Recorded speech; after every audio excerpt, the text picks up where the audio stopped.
Stop rereading articles. Save the quote. Save your thinking. Here's how. Open your article in Zotero.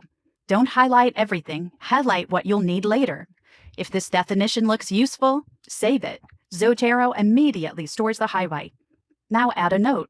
Don't summarize the article. Tell your future self why this matters. For example, useful definition for literature review.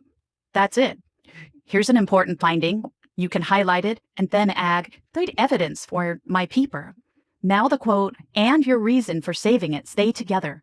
Imagine doing this for 10 articles. Instead of trying to remember what each article said, everything is already organized. Zotero keeps the quote. Zotero keeps your thinking. That's what makes writing easier later. Next, we'll save time by turning your notes into writing.